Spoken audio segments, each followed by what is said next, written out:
Mickey Mouse, and today we're going to learn about weather tools. How exciting! Huh? The first tool I'm going to talk about is the anemometer. Now this is the device used for measuring wind speed, and is used in most weather stations today. The first known description of an anemometer was given in 1450.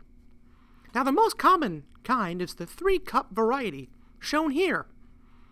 Wind direction is calculated from the cylindrical changes in cup wheel speed, while wind speed is usually determined by the average cup wheel speed, or how fast it spins around.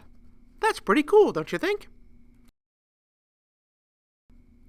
The next tool is the rain gauge.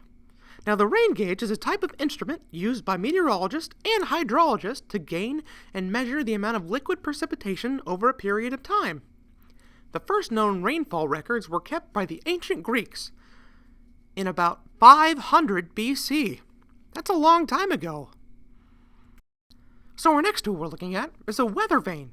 Now I've heard some people call this a weather chicken, which I know, pretty funny, but it's a weather vane. So what this does is it's usually mounted on tall buildings or houses, and it shows us the wind direction.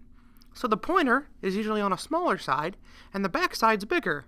That way the back side can catch the wind and then show us which way the wind is blowing, whether it's north, south, east, or west, or anywhere in between. It's a pretty useful chicken. So this next tool is a thermometer. I know we've all seen this before, but do we know how it works?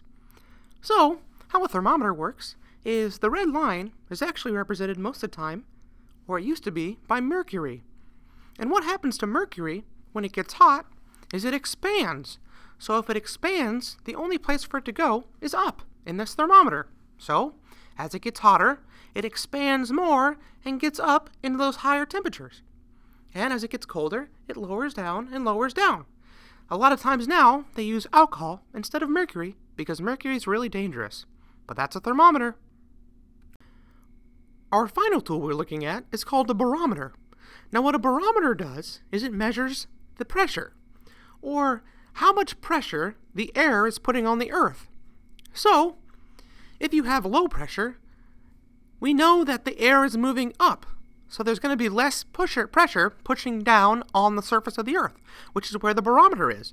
So, if we have high pressure, the wind is moving down, therefore pushing down more pressure on the surface where the barometer is. So the more pressure there is, the higher that the barometer is going to read.